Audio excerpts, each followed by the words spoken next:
Kalau harta dunia ya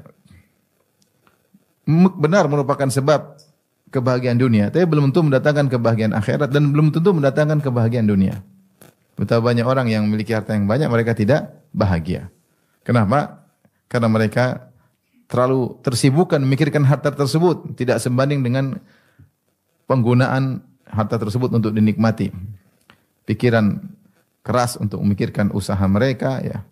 Siang malam memikirkan harta mereka, kekhawatiran ada saingan yang menyaingi perusahaan mereka, kekhawatiran ada yang menjebol atau mencuri harta mereka, kekhawatiran dikejar-kejar oleh maling, ya, dan macam-macam, ya.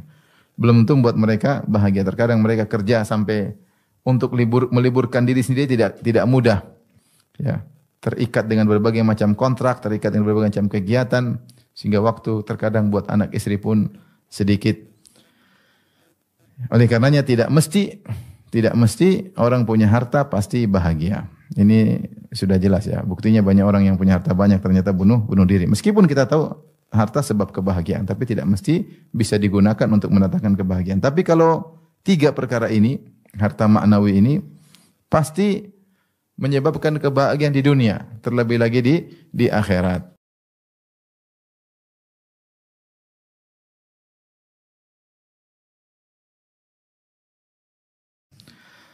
Kita kembali menjelaskan hadis. Jadi hadis ini, ya, meskipun dalam sebagian sanadnya lemah, namun saling menguatkan, apalagi ada syahid yang menguatkan makna hadis yang sedang kita bahas. Kita baca kembali, yaitu dari Thauban radhiyallahu anhu. Beliau mengatakan, lamma nazala fil fiddati wadh-dhahabi ma nazal. Ketika turun ayat terkait emas dan perak, yaitu dalam surat At-Taubah ayat 34. Yang di mana Allah berfirman, walladzina yaknizuna adh-dhahaba wal fiddata wa la yunfiqunaha fi sabilillah fabashshirhum bi'adzabin alim. Yauma yuhma 'alaiha fi nari jahannam fatukwa biha jibahuhum wa junubuhum wa zuhuruhum hadza ma kanaztum li anfusikum fadzuqu ma kuntum taknizun. Kata Allah Subhanahu wa taala, dan orang-orang yang yaknizun itu menyimpan emas dan perak, kemudian tidak menginfakkan emas dan perak tersebut, maka berilah kabar gembira kepada mereka tentang adab yang akan menimpa mereka dengan adab yang pedih. Itu fabasyir itu merupakan ejekan, yaitu ya bahwasanya kalian akan mendapatkan kabar bahwasanya kalian akan mendapat adab yang pedih. Apa adab pedih tersebut? Ternyata Allah menggunakan emas perak dan perak yang mereka simpan untuk sebagai alat menyiksa mereka. Kata Allah, yauma yuhma 'alaiha fi nari jahannam. Maka di hari kiamat kala emas dan perak tersebut yang mereka simpan dipanaskan sampai menjadi panas seperti menjadi alat setrika. Fatukwa biha jibahum, kemudian disetrikakan ke jidat-jidat mereka. Wa junubuhum, kemudian lambung-lambung mereka. Wa zuhuruhum, dan juga punggung-punggung mereka. Setelah itu dikatakan dengan kehinaan kepada mereka, hadza ma kanaztum li anfusikum. Inilah yang kalian simpan-simpan dulu nih. Ternyata digunakan sebagai alat untuk menyiksa kalian. Fadzuqu ma kuntum taknizun. Rasakanlah. Ya, cicipilah akibat apa yang kalian simpan-simpan dahulu. Dan para ulama mengatakan ini adalah salah satu bentuk siksaan batin kepada penghuni neraka ketika mereka disiksa dengan apa yang mereka cintai, ya. Ketika sesuatu yang dicintai kemudian tidak dikelola sesuai dengan syariat, maka bisa menjadi bahan untuk menyiksa orang tersebut. Ya. Seperti orang-orang mencintai emas dan perak, kemudian disimpan-simpan. Ternyata tidak dikeluarkan zakatnya, ternyata tidak diinfakkan. Ternyata apa yang mereka cintai tersebut dijadikan bahan untuk menyiksa mereka. Jadi ini sama seperti saya sering sampaikan juga, sebagian ahli tafsir menyebutkan tentang Ummu Jamil, ya, bintu Harb, istrinya Abu Lahab, yang di mana dia sangat dicintai oleh Abu Lahab, apalagi Ummu Jamil membantu Abu Lahab dalam memusuhi dakwah Nabi sallallahu alaihi wasallam. Allah berfirman tentang Abu Lahab, tabbat yada Abi Lahab, bahwasanya kedua tangan Abu Lahab celaka. Kemudian sayasla naran dzata lahab, dia akan masuk dalam neraka yang menyala-nyala. Setelah itu Allah sebutkan tentang istrinya, wa imra'atuhu hammalatal hatab, istrinya yang membawa kayu bakar. Sebagian para ahli tafsir mengatakan maksudnya istrinya di neraka kelak akan membantu membakar Abu Lahab. Sehingga suatu hal yang menyakitkan ketika Abu Lahab disiksa oleh orang yang dia cintai sendiri, yaitu istrinya. Ya, disiksa. Maka ternyata seorang kalau mencintai sesuatu ternyata tidak diurus yang dicintai tersebut sesuai dengan syariat yang benar, maka bisa jadi menjadi bahan untuk membakarnya. Sebagaimana dalam hadis juga tentang orang-orang yang tidak bayar zakat hewan, ya mereka tidak bayar zakat hewan kambing, hewan sapi, onta, maka pada hari kiamat disebutkan dalam hadis yang sahih di padang mahsyar mereka disiksa. Mereka ditanduk-tanduk oleh hewan kambing tersebut, diinjak-injak oleh onta tersebut. Kenapa mereka tidak membayar zakat? Karena mereka begitu sayang kepada hewan-hewan tersebut. Ya. Oleh karena sesuatu yang dicintai di dunia ini, kalau tidak diarahkan sesuai dengan syariat akan beri mudarat. Mudarat di dunia dan terlebih lagi mudarat di akhirat. Kecuali yang dicintai karena Allah Subhanahu wa ta'ala. Maka ini bentuk siksaan. Dan ayat ini pula lah yang dijadikan dalil oleh Abu Dzar Al-Ghifari rahimahullah radhiyallahu anhu, bahwasanya seorang tidak boleh menyimpan harta lebih daripada keperluannya. Kalau lebih dia harus kembalikan ke Baitul Mal. Ini mazhabnya Abu Dzar Al-Ghifari, ya. Sehingga dia menganggap seorang hanya cukup seperlunya, tidak boleh dia simpan berdasarkan ayat ini. Kemudian sisanya harus dikembalikan ke Baitul Mal untuk kepentingan kaum muslimin. Namun yang benar bahwasanya siapa yang sudah bayar zakat, maka dia bebas daripada ancaman siksaan terkait dengan emas dan perak, ya. Terkait dengan emas dan perak. Jika sudah bayar zakat maka sudah selesai.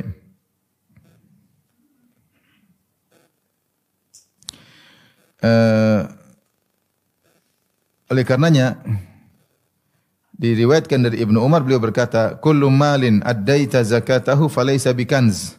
Semua harta yang telah kau bayarkan zakatnya, maka dia bukan kanz, simpanan yang dimaksud dalam ayat tersebut. Ya. Kalau emas perak sudah bayar zakatnya selesai, uang sudah dibayarkan zakatnya, maka tidak akan menjadi bahan menyiksa pemilik uang tersebut. Hewan-hewan yang sudah dibayar zakatnya juga tidak akan menjadi bahan menyiksa orang tersebut. Demikian juga barang dagangan yang sudah dibayarkan zakatnya, maka tidak akan dijadikan bahan untuk menyiksa pemilik barang-barang tersebut. Meskipun para sahabat mengerti bahwasanya kalau sudah dibayar zakat sudah selesai, maka tidak perlu dikhawatirkan. Tapi mereka tetap khawatir, ya. Sehingga mereka bertanya kepada Nabi, sebenarnya harta apa yang selamat untuk kita jaga, untuk kita simpan, harta seperti apa? Maka ketika turun ayat ini, maka para sahabat saling diskusi. Mereka berbicara di antara mereka berkata, fa ayyul mali nattakhidh? Harta apa yang kita ambil, yang untuk kita simpan? Sementara Allah telah mengancam orang-orang yang menyimpan emas dan perak, ya kalau tidak dikeluarkan zakatnya akan disiksa dengan emas dan perak tersebut. Maka Umar yang semangat, ya, dia bilang, saya kasih tahu jawabannya. Maka dia segera memacu ontanya, awda'a, maksudnya dia asra'a, ya. Dia menyegerakan ontanya untuk menuju Nabi. Setelah sampai, ketika dia menuju Nabi, Thauban juga semangat, dia pun nyusul Umar. Karena dia tahu Umar akan bertanya dan Nabi akan kasih jawaban. Dan dia ingin dengar juga segera jawaban tersebut. Dia tidak mau nunggu, dia nyusul Umar. Padahal Umar bilang, tunggu, saya ke Nabi, saya akan kasih tahu. Tapi Thauban radhiyallahu anhu menyusul Umar. Kemudian Umar bertanya, wahai Rasulullah, ya, ayul mali nattakhidh? Harta apa yang kita simpan agar kita selamat? Ternyata Rasulullah SAW beri jawaban dengan jawaban yang luar dugaan. Rasulullah SAW tidak menyebutkan harta berupa harta materi, tetapi harta maknawi. Rasulullah SAW berkata, liyattakhidh ahadukum qalban syakiran. Hendaknya seorang mengambil, yaitu menyimpan qalban syakiran, hati yang senantiasa bersyukur. Jadi kalau punya hati bersyukur dijaga. Dijaga. Jangan jaga emas perak, jaga hati yang bersyukur dijaga. Wa lisanan dzakiran. Yang kedua lisan yang senantiasa berzikir. Yang ketiga wa zaujatan tu'inuhu ala amril akhirah. Istri yang membantunya untuk urusan akhirat. Ternyata ini yang disuruh oleh Rasulullah SAW untuk sebaik-baik simpanan yang dijaga oleh seorang muslim, bermanfaat baginya di dunia dan juga di akhirat. Dan tadi sudah kita sebutkan dalam riwayat yang lain, Rasulullah SAW mengatakan arba'un man u'tiyahunna faqad u'tiya khairat dunya wal akhirah. Ya, 4 perkara siapa yang diberikan seorang mendapatkan 4 perkara tersebut maka dia telah diberikan kebaikan dunia dan kebaikan akhirat. Dunia yang terbaik dan akhirat yang terbaik. Maksud saya harta ini yang harta maknawi ini, harta abstrak ini bukan hanya bermanfaat di akhirat saja tapi dunia juga, di dunia juga bermanfaat. Makanya Rasulullah mengatakan arba'un man u'tiyahunna faqad u'tiya khairat dunia wal akhirah. 4 perkara siapa yang diberikan kepadanya 4 perkara ini dia telah mendapatkan dunia yang terbaik dan akhirat yang terbaik. Yaitu qalban syakiran, hati yang senantiasa bersyukur, lisan senantiasa berzikir, wanita yang tidak berkhianat, salah satu tambahan yaitu badanan alal bala'i sabiran, yaitu orang sabar ketika ditimpa dengan musibah atau ujian. Taib, kita bahas tentang isi hadis ini ya. Rasulullah memberikan ya ini komparasi bahwasanya kebanyakan orang semangat mengumpulkan emas dan perak. Siapa sih yang tidak semangat mengumpulkan emas dan perak? Bahkan orang kaya sekarang sudah malas dengan duit karena duit mengalami inflasi. Maka mereka sibuk mengumpulkan emas. Mereka sekarang simpan bukan simpan mata uang lagi karena mengalami inflasi. Banyak di antara mereka mengumpulkan, nyimpan emas batangan ya. Emas batangan, emas kalau kita mungkin emas lidian, ya. Emas kecil-kecil. Ya. Kalau mereka emas batangan ya. Kenapa? Karena harga emas terus naik. Jadi semua orang suka dengan emas. Laki-laki, perempuan suka dengan emas. Perempuan suka dipakai, laki-laki suka dikumpulkan emas tersebut. Betapa semangat seorang bekerja siang malam demi untuk mengumpulkan batangan-batangan emas. Atau yang mewakili emas yaitu uang. Siapa sih yang tidak senang dengan punya uang, kumpul uang? Kita aja kalau punya uang, kita enggak lihat, cuma lihat di mana? Di ATM, lihat nominalnya, bahagia kalau banyak. Lihat, alhamdulillah banyak. Padahal duitnya enggak kelihatan, cuma lihat nominalnya. Ya, karena manusia memang suka dengan harta. Itu sudah merupakan kodrat manusia ya. Wa innahu li hubbil khairi lasyadid. Sungguhnya manusia itu li hubbil khair, cinta kepada harta. Al khair itu maksudnya al mal, lasyadid, kecintaannya sangat keras. Wa tuhibbunal mala hubban jamma, dan kalian mencintai harta dengan kecintaan yang dalam. Dan tidaklah manusia berbunuh-bunuhan, bersengketa tidak lain kecuali karena harta, sampai terkadang saudara pun dihabisi, kawan dekat dikhianati, semuanya karena harta. Nah, ketika manusia berlomba-lomba untuk mengumpulkan emas dan perak, hendaknya kalian mengumpulkan sisi yang lain, yaitu harta yang sesungguhnya yang merupakan sebab kebahagiaan dunia dan akhirat, yaitu harta maknawi. Rasulullah SAW menyebutkan harta maknawi. Kalau harta dunia, ya benar merupakan sebab kebahagiaan dunia, tapi belum tentu mendatangkan kebahagiaan akhirat dan belum tentu mendatangkan kebahagiaan dunia. Betapa banyak orang yang memiliki harta yang banyak mereka tidak bahagia. Kenapa? Karena mereka terlalu tersibukkan memikirkan harta tersebut, tidak sebanding dengan penggunaan harta tersebut untuk dinikmati. Pikiran keras untuk memikirkan usaha mereka ya. Siang malam memikirkan harta mereka, kekhawatiran ada saingan yang menyaingi perusahaan mereka. Kekhawatiran ada yang menjebol atau mencuri harta mereka, kekhawatiran dikejar-kejar oleh maling ya, dan macam-macam ya. Belum tentu buat mereka bahagia. Terkadang mereka kerja sampai untuk meliburkan diri sendiri tidak mudah.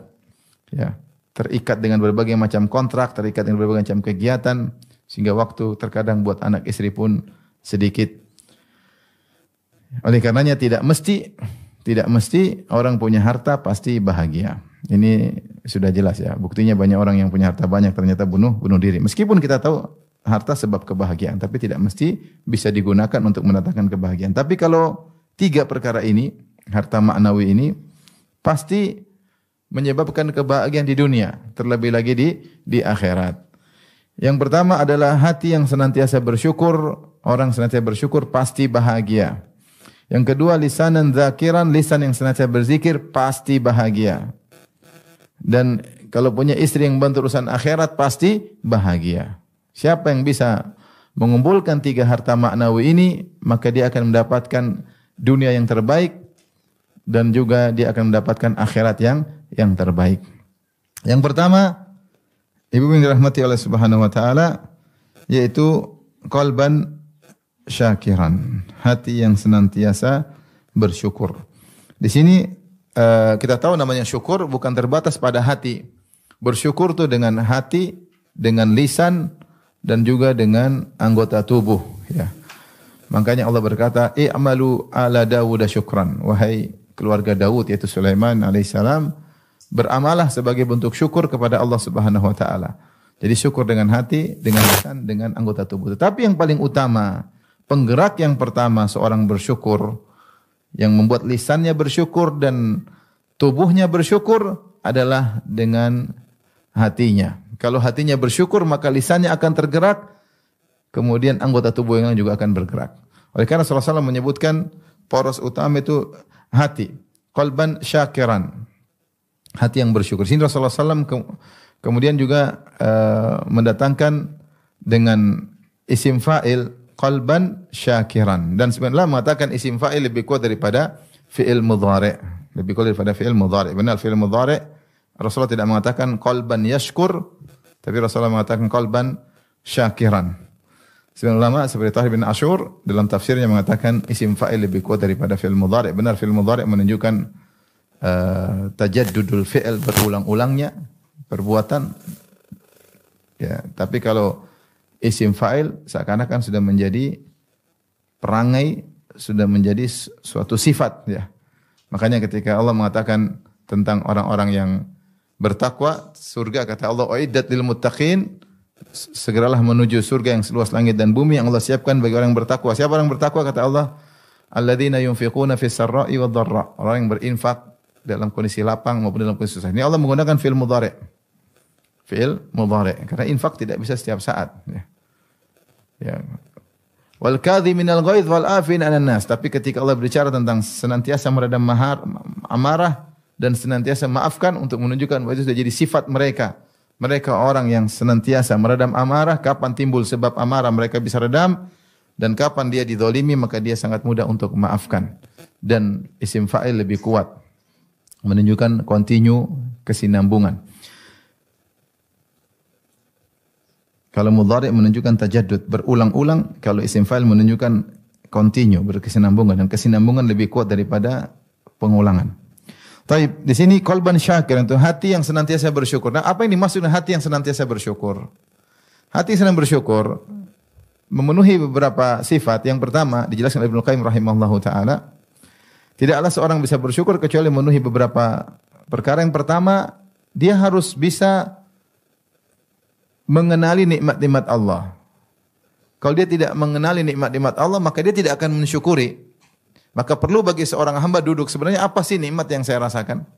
Dia harus mengenali nikmat-nikmat sehingga dia bisa bersyukur. Kalau dia tidak mengenali nikmat, dia tidak bersyukur. Ya. Seperti kalau kita apa nikmat yang kita rasakan banyak. Kita nikmat iman, nikmat Islam, nikmat kesehatan, nikmat keamanan, nikmat ketenangan, nikmat keluarga, nikmat anak, nikmat istri, nikmat rumah, tempat kediaman, nikmat bisa belajar, nikmat bisa ibadah, ya. Nikmat bisa bercengkerama dengan kawan-kawan, itu nikmat. Nikmat tidak bermusuhan sama orang lain, ya. Nikmat bisa nyaman dengan tetangga, ya. Nikmat dapat anak yang berbakti, ya. Istri yang soleha, ya. Apalagi cantik jelita, Masya Allah. Nikmat. Jadi nikmat banyak sekali. Jadi tahap pertama agar hati kita bisa bersyukur, kenali nikmat tersebut. Alhamdulillah saya punya suami, banyak orang enggak punya suami. Meskipun suami saya dibelah dua. Kok dibelah dua? Ternyata poligami. Tapi banyak orang yang tidak punya suami. Alhamdulillah suami saya mungkin biasa-biasa tapi dia setia. Banyak orang suaminya selingkuh. Kalau kita bicara nikmat banyak sekali. Anak saya mungkin agak nakal-nakal dikit tapi banyak orang nangis enggak punya anak. Jadi kenali nikmat keamanan. Dia nikmat amanan luar biasa. Kita tidak bisa kita bicara tentang nikmat keamanan kecuali kepada orang-orang yang tinggal di daerah konflik. Saya ngobrol sama orang Palestina, dia bilang Indonesia itu luar biasa. Stabil. Ini nikmat luar biasa. Dia kalau ngomong serius. Kalau kita aman-aman biasa-biasa aja karena kita tidak tinggal di daerah konflik. Orang yang tinggal di daerah konflik ketika hidup di tanah air kita benar-benar merasa aman, merasa bahagia. Karena namanya ketakutan itu luar biasa, bikin gelisah orang. Jadi kenali nikmat-nikmat, baik nikmat terkait dengan agama maupun nikmat terkait dengan dunia. Nikmat banyak sekali. Makanya Rasulullah SAW mengajarkan kita untuk salat duha supaya kita ingat nikmat. Salah satu nikmat duniawi adalah nikmat sendi-sendi yang nyaman. Ala kulli sulama minan nasi ya sadaqah. Ya, setiap pagi maka wajib bagi seorang mukmin mensedekahkan nikmat atas segala sendi yang dia rasakan. Ya, kita ada 360 sendi dan kalau kita bangun tidur sendi enak semua, ini adalah nikmat kata Nabi sallallahu alaihi wasallam. Di antaranya ya wa yujizu an kulli dzalika kullihi raq'atani yarka'uhuma fi dhuha. Jadi dia syukuri dengan bertasbih, dengan beramal saleh, di antaranya dengan salat 2 rakaat di waktu duha, maka dia mensyukuri nikmat sendi-sendinya yang nyaman. Jadi kita harus renungkan nikmat-nikmat tersebut. Saya pernah cerita ada seorang dia sedih, berkeluh kesah, maka gurunya datang kepada dia, disuruh bawa 2 kertas. Coba kau tulis kesengsaraan yang kau rasakan, 1 kertas. Yang 1 kertas tulis kenikmatan yang kau rasakan. Maka dia berusaha menulis kesengsaraan dia rasakan. 1, ini 2, ini 3. Mungkin 10 taruhlah. Tapi ketika dia mulai mengisi kertas tentang kenikmatan yang dia rasakan, tidak akan selesai. Terlalu banyak. Dalam tubuh aja nikmat, bisa melihat, bisa mendengar, bisa bisa bernapas. Kita tidak bisa merasakan nikmat bernapas kecuali ketika COVID ternyata saturasi oksigen turun tuh menyiksa. Kita selama ini terkadang mencium tidak enak, kita marah-marah padahal itu nikmat. Ketika COVID enggak bisa mencium, baru tahu ternyata mencium itu apa? Adalah anugerah. Ada orang kehilangan apa? Penciuman. Subhanallah. Ini nikmat banyak juga kita enggak rasain. Ya. Setiap hari Allah kasih oksigen gratis, mudah sekali kita. Kalau waktu musim COVID cari oksigen mahal. Rebut-rebutan orang oksigen. Ya. Jadi kita kenali nikmat tersebut. Ya, nikmat banyak sekali. Kita mudah tidur. Mau tidur tinggal taruh kepala tidur. Ada pejabat jam 2 malam masih diskusi. Jam 3 malam baru ambil keputusan. Jam 4 keputusannya dibatalin.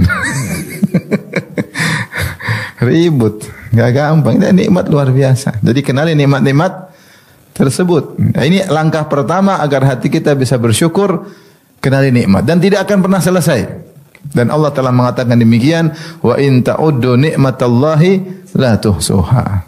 Kalau kalian hitung-hitung nikmat Allah, kalian tidak akan bisa hitung. Innal insana la zalumun kafar. Namun manusia suka zalim. Ya, tidak mensyukuri, kafar, mengingkari. Ini nikmat yang kita rasakan, belum nikmat di masa kecil kita. Banyak nikmat yang Allah berikan yang tidak kita ingat, yang kita telah lupakan. Ya, oleh karenanya ini tahap pertama agar kita bersyukur mengenal nikmat-nikmat tersebut. Yang kedua di antara bentuk bersyukur yaitu mengakui seluruh nikmat tersebut dari Allah Subhanahu wa taala. Bosnya nikmat tersebut datang memang saya melakukan usaha, tapi yang menentukan keputusan saya dapat nikmat tersebut adalah Allah Subhanahu wa taala. Wa ma bikum min ni'matin faminallah. Nikmat apa saja yang kalian rasakan dari Allah. Allah bisa cabut sewaktu-waktu. Meskipun kau tidak melakukan sebab, tiba-tiba Allah cabut bisa. Ya. Nikmat-nikmat tersebut murni dari Allah Subhanahu wa taala. Wa ma bikum min ni'matin faminallah. Nikmat apa saja, dapat hidayah, nikmat bisa ngaji, nikmat bisa makan enak ya. Banyak orang sudah tidak bisa makan. Ada disebutkan ada orang cari uang, kerja keras, banting tulang, begadang.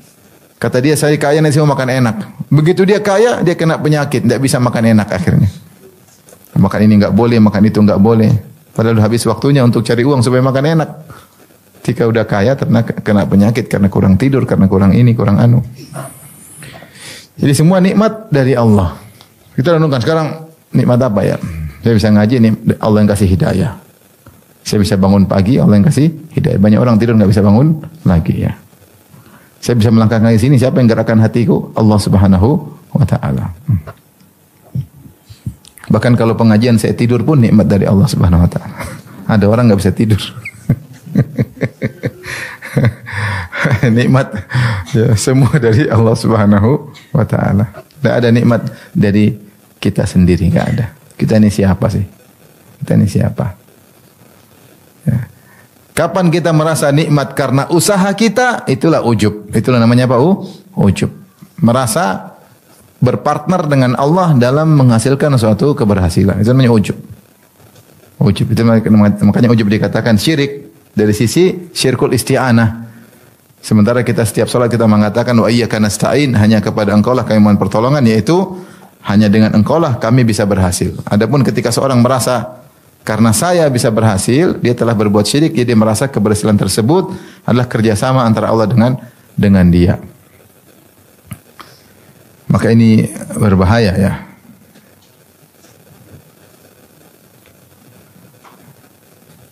Oleh karenanya kita harus tahu semua nikmat dari Allah. Di antaranya kita mengucapkan alhamdulillah atas segala kenikmatan. Ini yang kedua. Yang ketiga, ibu yang dirahmati Allah Subhanahu wa taala, ketika kita dapat nikmat, kita enggak boleh merasa saya memang berhak dan pantas, itu enggak boleh. Kapan kita merasa kita berhak dan pantas, kita enggak bersyukur. Karena bilang ya, kadang-kadang saya kerja ya Allah harus kasih gaji, gampangnya demikian. Memang benar Allah menjanjikan pahala dunia dan akhirat, tapi tidak boleh seorang merasa pantas. Apa kepantasanmu? Apa yang kau sudah lakukan? Allah tidak butuh engkau. In ahsantum li anfusikum, berbuat untuk dirimu.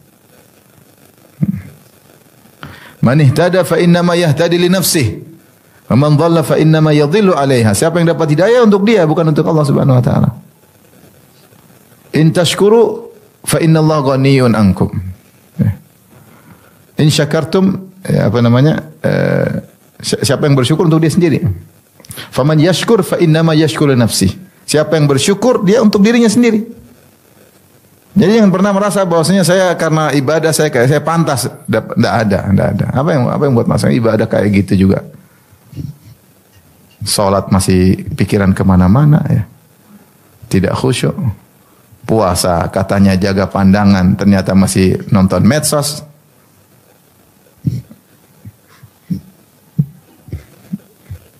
Apa yang mau ibadah mau kita andalkan? Baca Quran juga pikiran kemana-mana, tidak fokus. Artinya dia nggak ngerti, apalagi tafsirnya. Terus apa yang mau kita andalkan? Sedekah saja masih mau cerita-ceritain sedekah kita. Dakwah saja terkadang merasa bangga dengan dakwahnya. Masih apa yang mau kita banggakan? Jadi kapan kita merasa saya memang pantas dapat nikmat tersebut, ya ini mengurangi kesyukuran. Syukur itu kita merasa nikmat murni dari Allah. Saya sebenarnya tidak pantas, tapi Allah maha baik, Allah berikan kepada saya. Kalau kita hanya pantas karena saya pintar, karena saya rajin, orang lebih pintar banyak daripada kita. Sekarang subhanallah, dengar cerita, kemarin teman saya, ini cerita aja, teman saya, dia buka, cari supir, di Depok, dia orang Depok. Buka, lamaran. Yang ngelamar apa? Ada yang S2, ada yang S3.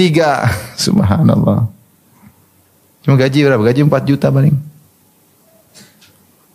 Jadi orang pintar-pintar belum tentu ya, membuat dia menjadi kaya raya, belum tentu. Banyak pengalaman juga belum tentu menjadikan kaya raya. Ada orang pengalamannya banyak, pengalaman jadi anak buah terus. Tidak pernah jadi pengalaman jadi bos. Jadi kapan kita merasa saya pantas? Itu berarti kita kurang syukur. Ya. Kadang orang membagi, oh ini memang saya tidak pantas. Oh ini kalau memang saya pantas. Itu dia sudah mengurangi syukurnya. Dia harus merasa dalam segala nikmat yang dia dapatkan dia tidak pantas. Murni kebaikan Allah Subhanahu wa taala. Baru hatinya menjadi hati yang bersyukur. Yang ketiga. Yang keempat, supaya pandai bersyukur. Sering lihat ke bawah hati ini agar bersyukur. Itu yang Rasulullah mengatakan, la tanzuru ila man fawqakum walakin inzuru ila man asfala minkum fa innahu ajdaru alla tasdaru nikmatallahi alaikum. Jangan lihat ke atas, sering lihat ke bawah. Jangan lihat mobil mewah, rumah mewah. Lihat ke bawah, banyak orang tidak punya tempat tinggal, banyak orang lebih sakit, banyak orang lebih susah. Kita jalan di rumah-rumah petak, kasihan, rumah kecil. Jadi ada, saya lewat di daerah Jakarta, sekitar Jakarta ada rumah. Rumah ini kos-kosan mahasiswa dulu, mereka masih mahasiswa. Kecil. Kata kawan saya, Ustadz, ini sekarang jadi rumah keluarga. Jadi kecil karena enggak, dia nikah situ, anaknya akhirnya satu kamar itu buat istrinya, anaknya dulunya cuma dibuat dia sendiri. Subhanallah, tinggal seperti itu. Kasihan ya. Artinya banyak orang yang susah itu masih dia masih ngekos. Banyak orang tidak bisa ngekos, numpang di keluarga sini, numpang keluarga sana. Melihat ke bawah, ya susah. Mana musim hujan saya lewat naik mobil, lihat orang jual gorengan ngelamun. Hujan keras nggak ada yang beli. Maksudnya lihatlah di bawah banyak orang susah. Dengan gitu kita jadi bersyukur. Makanya kalau istri susah bersyukur, ajak ke orang-orang susah. Ya. Jangan bawa ke rumah orang kaya, nanti dia lupa diri. Bahwasanya suaminya miskin, dia lupa. Bawa ke orang miskin sehingga dia tahu diri. Anak-anak juga demikian, bawa ke anak kecil yang kerja-kerja, anak kecil yang susah, yang ngais-ngais makanan di sampah-sampah. Dan itu masih ada, masih kelihatan. Lihat ke bawah agar hati ini pandai bersyukur. Jika 4 perkara ini kita lakukan, maka hendaknya kita bersyukur. Dan yang terbaik adalah sebagaimana contoh para nabi, mereka mensyukuri segala hal. Seperti Allah berfirman tentang Nabi Ibrahim alaihissalam, syakiran li an'umih, senantiasa bersyukur atas segala nikmat-nikmat yang Allah berikan kepadanya. Kata Asy-Syaukani, an'um adalah wazan af'ul untuk jam'ul qillah, yaitu untuk jamak yang sedikit, yang kurang dari 10. Isyarat bahwasanya Ibrahim alaihissalam tidak hanya mensyukuri nikmat-nikmat yang besar, bahkan nikmat-nikmat kecil pun dia syukuri. Demikian Nabi Nuh alaihissalam. Allah mengatakan innahu kana 'abdan syakura. Sungguhnya adalah hamba yang pandai bersyukur, selalu bersyukur. Syakur, sifat mubalaghah. Sighah mubalaghah ismil fa'il. 'Abdan syakura, hamba yang senantiasa bersyukur. Disebut dalam ahli tafsir, di dalam tafsir bahwasanya Nuh alaihissalam kalau pakai sendal dia mengatakan segala puji bagi Allah, seandainya Allah tidak memberikan saya sendal, saya tidak bisa berjalan pakai sendal. Kalau dia pakai baju, dia muji Allah, alhamdulillah yang telah memberikan saya baju. Kalau Allah tidak berkehendak, kalau berkehendak saya tidak bisa pakai baju. Alhamdulillah saya makan. Kalau Allah tidak berkehendak, kalau Allah berkehendak mungkin saya tidak bisa makan. Sehingga mereka para nabi mensyukuri nikmat-nikmat yang kecil-kecil. Ya. Datang sebagai riwayat tentang sifat Nabi sallallahu alaihi wasallam melihatnya lemah dalam Syama'il Muhammadiyah. Rasulullah SAW tidak melihat kepada nikmah tapi kepada al-mun'im, kepada sang pemberi nikmat tersebut. Ini dari Allah Subhanahu wa taala. Oleh karenanya kalau ingin bahagia, ya, meraih bahagia dunia, jadilah orang yang pandai bersyukur. Dan sudah kita tahu bahwasanya siapa yang bahagia, orang bahagia itu orang qanaah. Orang qanaah itu orang bersyukur. Kapan kita mencapai derajat qanaah berarti kita bersyukur. Makanya saya nukil dalam buku saya yang baru, insyaallah sebentar lagi terbit. Tentang syarah bait-bait Khairin Nisa. Ya, kajian yang ditranskrip di antaranya tentang cerita sejarah Syekh Muhammad Al-Amin Syinqiti rahimahullahu taala. Yang dia datang dari Mauritania, negara yang miskin, kemudian dia tinggal di Arab Saudi. Dan dia punya modal, ditanya modal Anda apa? Ya saya kata qanaah. Punya modal apa? Qanaah. Sehingga beliau orang yang sangat zuhud. Semua apa yang dia kalau ada diberikan oleh pemerintah Arab Saudi dia bagi-bagikan kepada murid-muridnya. Ya. Bahkan ketika dia cetak buku ada hasilnya dia bagikan kepada murid-muridnya. Dia tidak pernah mikirin dunia. Kenapa dia punya modal ketika dia datang dari Mauritania, dari Shinqit sampai ke Arab Saudi, satu qanaah ini bilang kanzun la yafna, yaitu harta yang tidak pernah sirna, yaitu qanaah. Bagaimana orang bisa qanaah? Ketika dia bersyukur kepada Allah Subhanahu wa taala.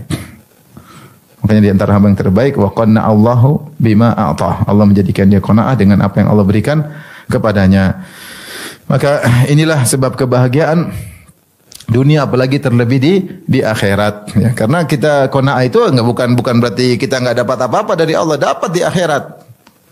Kita qanaah, ngelihat ke bawah, kita bersyukur, mensyukuri nikmat Allah. Ya, kita dapat pahala di akhirat dan pahala bersyukur pahalanya besar. Oleh karenanya latih diri kita untuk bersyukur dengan hati. Ini yang paling utama, bersyukur dengan hati. Jangan ngomong dengan lisan saya bersyukur tapi hati ini enggak bersyukur, enggak qanaah. Ya. Yang pertama qalban syakir, yang kedua lisanan dzakiran. Lisanan dzakiran itu lisan yang suka berzikir. Dan ini karena pertanyaan para sahabat, ya ayu malin nattakhidh, ya Rasulullah, harta apa yang kami ambil, kami simpan. Maka ini harus dijaga. Hati yang pandai bersyukur ini harus dijaga, jangan dirusak. Di antara yang merusak hati ini sehingga tidak jadi bersyukur, terlalu lihat ke atas, salah pergaulan, lihat ke sana kemari. Ya, terlalu melihat banyak kemewahan, terlalu melihat banyak kesenangan sehingga tidak menjadi hati yang bersyukur. Ternyata bersyukur jadi berubah. Jadi berubah, ya. Salah berteman, temannya selalu pamer-pamer kesenangannya. Ya, salah berteman, selalu update status. Jalan-jalan ke luar negeri sama suami, update status, dia lihat, aduh, saya kapan ke luar negeri? Ya. Cuma paling banter cuma ke Jakarta, ke Bandung, ke Tegal. Kapan saya pergi ke Paris? Ya. Cuma Paris jalan Parangtritis. Jadi pikiran udah mana-mana. Ya. Salah pergaulan dengan orang yang suka update status. Temannya baru beli mobil baru, di update status. Lalu beli tas baru, update status. Dia ngelihat terus. Itu teman seperti itu blokir aja. Karena merusak kenyamanan hati. Kita sudah bahagia jadi enggak nyaman, jadi enggak bahagia. Benar, ini paling mudah merusak. Karena kita melihat yang tidak-tidak. Nabi saja kata Allah, wala tamudanna ainaika ila ma mata'na bihi azwajan minhum zahratal hayatid dunya linaftinahum fih wa rizqu rabbika khairu wa abqa. Kata Allah, wahai Rasulullah, janganlah kau panjangkan matamu untuk melihat sekelompok orang yang kami berikan nikmat-nikmat. Zahratal hayatid dunya, keindahan kehidupan dunia, linaftinahum fi, itu sebagai fitnah. Wa rizqu rabbika khairu wa abqa, dan rizki Rabbmu lebih baik dan lebih kekal, yaitu amal saleh, bersyukur. Ya, kita ini harus, ya, masalahnya kalau sudah melihat ke sana kemari, ketemu teman ngomongnya duniawi terus, akhirnya kita ke bawah. Saya pernah umrah sama seorang. Saya ngobrol sama dia, bilang, Ustaz, aduh, istri saya kemarin main di tetangga baru beli kulkas baru, pulang-pulang dia bilang, Bi, beli kulkas baru dong. Kenapa? Tetangganya baru, padahal kulkas masih bagus, cuma karena tetangganya beli kulkas baru, dia kepingin lagi punya kulkas baru. Untung lihat kulkas nggak seberapa, coba lihat teman beli mobil baru, Bi, ganti dong mobilnya. Tetangga beli mobil apa? Baru. Nah, apalagi mau diganti? Nanti teman bikin rumah baru lagi. Ganti dong, Bi, rumah. Istri juga diganti ya. Istri baru. Jadi ketika kita mengambil harta ini, kita jaga, kita simpen baik-baik. Jangan kita rusak kenyamanan hati kita yang pandai bersyukur, jangan kita rusak. Kapan hati kita mulai tidak mulai pingin ini, pingin itu, kita patahin. Ingat akhirat, ingat kematian, ingat sebentar lagi kita mati. Mikir-mikir dunia terus, sementara modal ketemu Allah masih sangat minim. Apakah kita ridho kalau kita mati sekarang ketemu Allah? Tentu kita belum ridho. Amal soleh kita masih kurang. Banyak proyek akhirat kita belum selesai. Banyak maksiat yang belum kita bertobat darinya. Maka kalau udah mikir pengen ini, pengen sudah, ya, ingat kematian. Agar hati kita jadi pandai bersyukur. Yang kedua, lisanan zakiran, yaitu lisan yang senantiasa berzikir, dan itu mendatangkan kebahagiaan. Karena Allah berfirman, ala bidzikrillahi tatmainnul qulub. Alladzina amanu tatma'innu qulubuhum bidzikrillah. Orang-orang beriman dan tenang hati mereka dengan mengingat Allah. Ala bidzikrillah tatma'innul qulub. Ketahuilah dengan mengingat Allah hati menjadi tenteram. Dan zikrullah, zikir yang ma'ruf yang seperti kita sering baca subhanallah walhamdulillah wala ilaha illallah wallahu akbar. Dan juga di antara zikrullah ada tafaqquh fid din. Belajar agama. Berzikir tentang hukum-hukum Allah, yaitu mengingat hukum-hukum Allah. Di antaranya melihat tentang ayatullah al-kauniyah, tentang alam. Kita pikir bagaimana luarnya biasanya Allah Subhanahu wa taala, hebatnya menciptakan ini semua. Ini semua termasuk zikrullah. Ya, di antaranya zikir yang biasa kita baca ya. Dan Ibnu Taimiyah menyebutkan jika seorang melakukan zikir-zikir yang rutinitas, maka niscaya dia termasuk dari dzakirin Allah katsira, orang-orang yang banyak mengingat Allah, wa dzakirat, dan wanita yang banyak mengingat Allah. Itu zikir apa? Dia habis salat zikir setelah salat. Jangan tinggalkan. Pagi-pagi zikir pagi, sore zikir apa? Petang. Zikir keseharian itu masuk rumah, keluar rumah doanya jangan lupa. Bersafar, pulang dari safar, naik kendaraan, masuk WC, keluar WC, masuk masjid, keluar masjid, ya. Maka dia jangan lupakan zikir-zikir tersebut. Siapa yang senantiasa menjaga zikir-zikir kesehariannya, ya, maka dia termasuk orang yang banyak mengingat Allah Subhanahu wa taala. Setelah itu dia tambah misalnya rutinitas baca Quran setiap hari sekian, ya.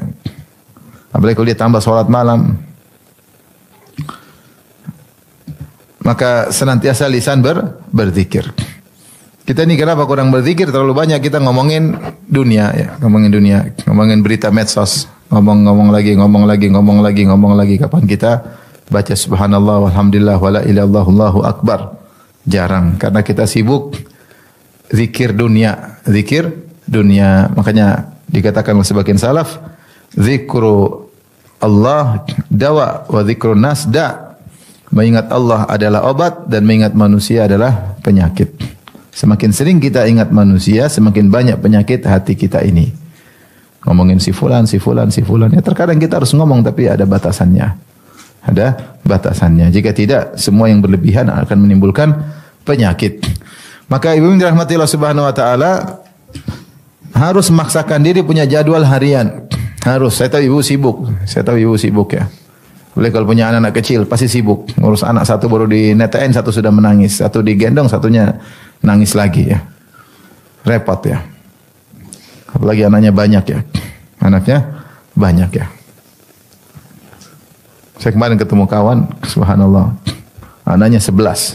Yang paling besar baru umur 10 tahun. Kumpul satu ribut sana, sini sana, ini lapor sini, lapor sana, berantem sini. Wah, ini berat ya. Tapi dia bisa jalani kehidupannya. Maksud saya, meskipun ibu sibuk, maka jangan lupa untuk berzikir kepada Allah Subhanahu wa taala. Sisihkan waktu, ada jadwal untuk baca Quran. Harus ada. Kalau enggak kita jadwalkan, kita akan terbawa, waktu kita habis. Jadi 24 jam itu seakan-akan kurang. Padahal sebenarnya ada. Kalau kita sengajakan, kita akan bisa dan yang lain akan menyesuaikan. Kita sesibuk apapun, kalau kita punya jadwal ngaji seperti ini, kita punya jadwal baca Quran, kita punya jadwal zikir pagi petang, insya Allah yang lain menyesuaikan. Tapi kalau kita mulai melupakan, akhirnya seakan-akan kita enggak punya waktu. Padahal kita punya waktu. Tapi kalau kita sengajakan untuk Allah, nanti yang lain menyesuaikan. Pokoknya harus kita jadwalin. Saya punya waktu untuk baca Quran, untuk zikir, untuk ngaji, untuk baca tafsir, itu semua bentuk zikir. Makanya Allah menamakan tentang ilmu agama dengan zikrullah. Seperti firman Allah Subhanahu wa taala, "Idza nudiya lis-salati min yaumil jum'ati fas'au ila dzikrillahi wa dzarul bai'." Jika telah dikumandangkan azan kedua hari Jumat, yaitu azan yang mau salat, fas'au ila dzikrillah, maka bersegeralah menuju zikrullah. Zikrullah maksudnya khutbah, untuk mendengar khutbah. Dan khutbah isinya materi. Allah menamakan khutbah al-Jum'ah dengan zikrullah. Demikian juga firman Allah Subhanahu wa taala, "Fas'alu ahla dzikri in kuntum la ta'lamun." Bertanyalah kepada ahlu zikir jika kalian tidak mengetahui. Ahlu zikir ini maksudnya ahlul ilm. Jadi kalau kita belajar ilmu agama, tafsir kayak fikih kayak apa, kita mengingat Allah Subhanahu wa taala. Itu di antara zikir yang penting juga, sangat penting. Makanya Rasulullah bersabda, "Ad-dunya mal'unatun wa mal'unun ma fiha illa dzikrullah wa mawalah wa alimun wa muta'allimun." Sungguhnya dunia ini terlaknat dan semua di atas dunia semua juga terlaknat kecuali zikir kepada Allah, mengingat Allah. Wa mawalah, apa yang dicintai oleh Allah, wa alimun, orang yang berilmu, wa muta'allimun, orang yang belajar. Maka seorang jangan keluar dari dua ini, alimun atau muta'allimun. Belajar, mengajar atau belajar, karena belajar dan mengajar termasuk dari zikrullah. Zikrullah. Jadi semua bentuk zikir kepada Allah kita ingat. Alhamdulillah hati kita kalau mikir akhirat itu namanya ingat Allah Subhanahu wa taala. Orientasi kita akhirat itu namanya ingat Allah. Apapun kegiatan ingat Allah. Ini ada manfaatnya di akhirat enggak? Itu namanya zikrullah. Karena mengingat akhirat adalah bentuk dari mengingat pertemuan kita dengan Allah Subhanahu wa taala. Sering hati kita fokus untuk ingat akhirat. Yang berikutnya yang paling penting buat ibu-ibu yaitu wa mar'atan zaujatan salihatan tu'inuhu ala amril akhirah. Yaitu zaujatan istri yang harus dijaga, istri yang membantunya dalam urusan akhirat. Istri yang membantu dalam urusan akhirat. Tadi dalam riwayat yang lain wa zaujatan la tabghihi khawnan fi nafsiha wala malihi, yaitu wanita yang tidak berkhianat terkait dengan dirinya dan juga hartanya. Itu amanah, wanita yang amanah. Ini kalau punya istri seperti ini, jaga baik-baik. Jaga baik-baik ya. Syukuri ya punya istri seperti ini, membantu kita untuk ingat akhirat. Bukan istri yang mikirin buat kita mengingat dunia mulu. Ini istri kurang ajar seperti ini. Bikin suami mikir dunia mulu sampai suami enggak sempat ibadah. Karena dia banyak tuntutan sehingga suaminya harus begini, harus begini, harus begitu, harus begini terus. Enggak sempat ingat akhirat. Istri yang indah adalah istri yang bangunkan suaminya untuk sholat malam. Itu istri luar biasa. Kalau punya istri seperti ini, bersyukur, sangat bersyukur kepada Allah. Jam 3:30 dia bangunkan suaminya. Mas, jangan lupa sholat malam. Enak enggak seperti itu? Ibu-ibu ada yang begitu enggak?